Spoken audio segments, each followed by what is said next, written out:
But I'd like to go around and ask each of you just to talk a little bit about your beginnings in music. Like, go back to your earliest memory, childhood. What was the kind of music you were exposed to in your household? Did you take any lessons as a kid? And what, if or who, if there was a who in particular, if you can remember, made you want to be involved in music to begin with? Paul, you are on deck, sir. Oh man. All right. Well, I guess like kind of like Chris, I guess we're roughly the same age here. So, growing up in the early '70s and getting into music around that time.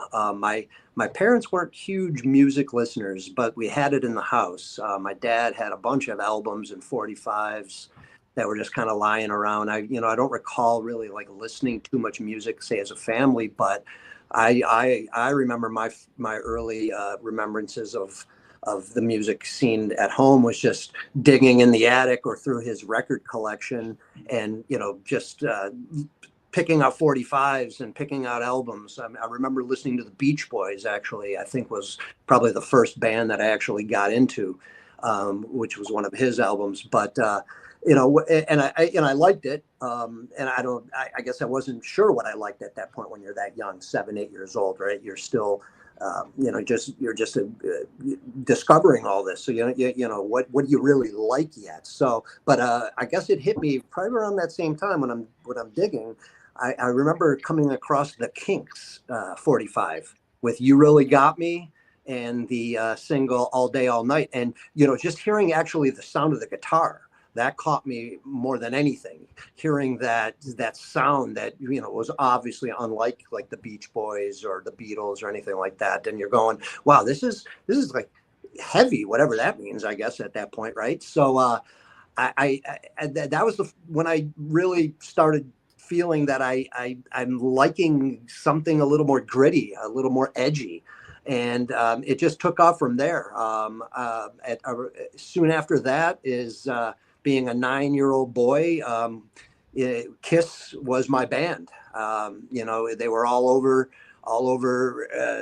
the news. I mean, they were on TV. I mean, all these things, they were in the papers. I mean, Kiss was a huge deal, of course, right back in the '70s and early '80s. So that was what got me into music to start it as what I really liked. And I love the imagery. I love the music.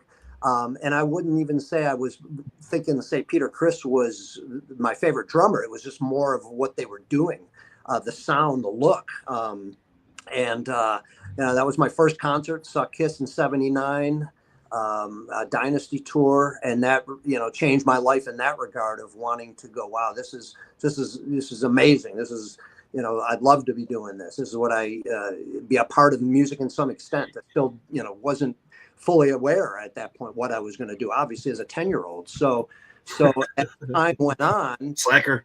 well, yeah. Well, went on, being more exposed to the drums per se.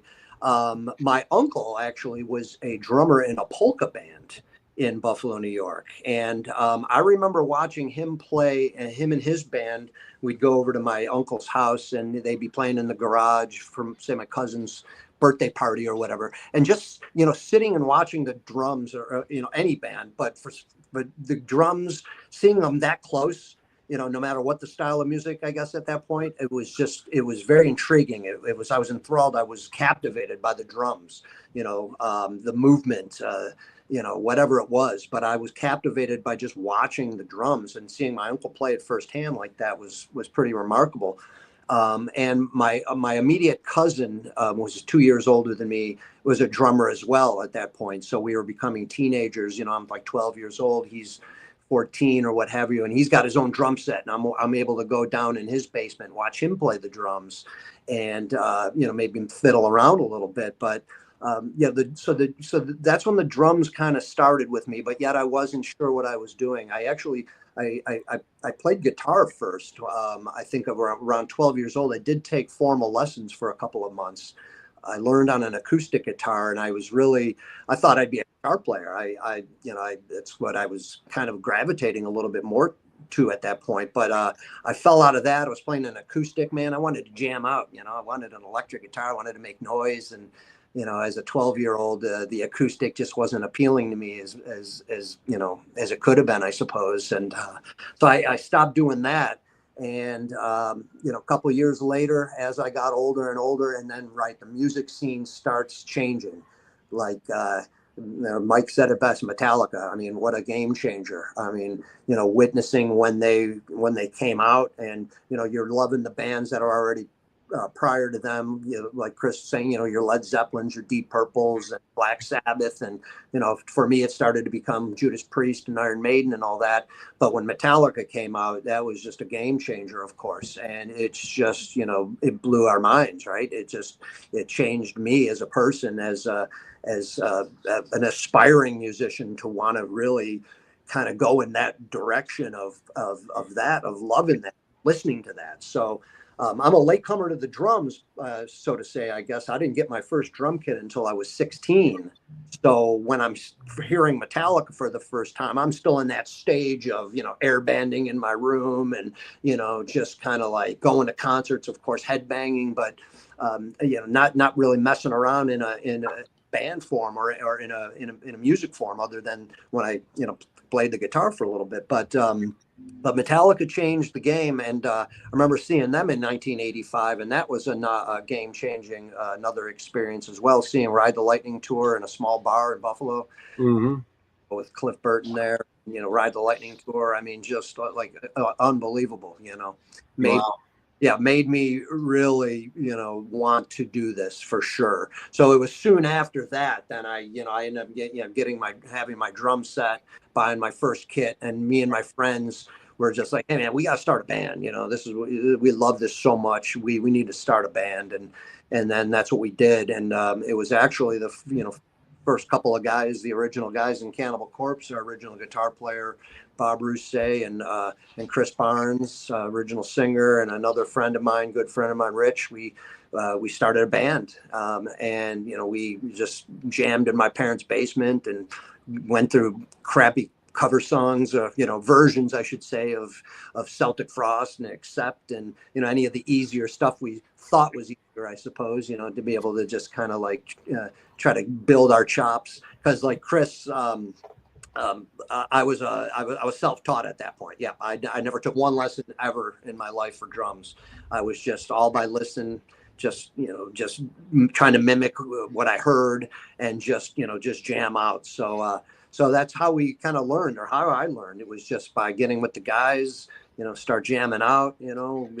Time goes on. Here we go. We form our bands. Got a precursor to Cannibal Corpse in, say, 87, around there. Was in a band called Tyrant Sin. We were on the circuit in Buffalo, New York, playing a lot of the venues, a lot of the bands coming through, or just the local scene. We had a great scene in Buffalo, which was awesome. Getting into a lot of the crossover, the Attitude Adjustment, and the DRI, and the Accused, and Slayer, and I mean, it was just like, man, everything was just coming so fast, and it was so amazing to be a part of that scene in that time in the mid 80s. And that's that was how, I guess, you're building off that whole scene to become the drummer I am today, in a sense. I always credit hearing Slayer. We had Show Numbers, we had Hell Awaits, we had those albums. But man, when Rain and Blood came out, and of course in 86, that was another super huge game changer. That when I heard that for the very first time, I'll never forget being at the mall, buying it on cassette, putting it in my car, hearing Angel of Death, and going, holy shit, I want to do this. This is what I really want to do. This is how I want to play. I want to try to play like this. I want that aggression. I want to have the ferocious feel of, especially of that record. And then that was the motivating factor from that point on. And soon after that, Cannibal, a couple of years later, I guess Cannibal was formed, and we were just a part of this thrash movement that who would have thought that we'd be in the formations of this thing that would be becoming death metal here, and that we're still going to this day. So yeah, it was an amazing time. I always look back at that time. I'm just feel very fortunate to grow up in that era of the music scope and the scene that was happening there. It was just an incredible time to be a part of that, and I feel very lucky and fortunate for that. But that's basically how it all went down. Yeah, Buffalo and Rochester in those days had a lot of Yeah. a lot of bands scenes. come around. It was, talking about your, Lethargy, and then even down further to the East Coast to Human Remains with Dave Whitty. And I just pulled this CD out of my side desk here. Do you remember Avulsion from Buffalo? Yeah. Yeah, fucking Yep. so much of it. I mean, Yeah. I still live an hour from Buffalo. You know what I mean? Yeah, you're right there. I know. Amazing. Yeah, great scene growing up. I mean, Crazy great scene. very fortunate. I mean, for Cannibal Corpse to be our very first show opening for Dark Angel. I mean, Buffalo. I mean, that was amazing. What a great great debut, so to say. We're very very fortunate to be playing or have played with some of the big bands at the time in the late '80s, early '90s, and to be a part of that was very special. Yeah, well, behind me, the fake green screen. I mean, you got Dave Colross, you got Braun Daler, and behind me, I believe, is Tim Young. And those three legends grew up with me in Rochester. That's why Right down the road. That's why we're talking right now. Yeah, amazing. Yeah, amazing. Wow. Yeah. Cool. Well, thank you, man. Yeah, welcome.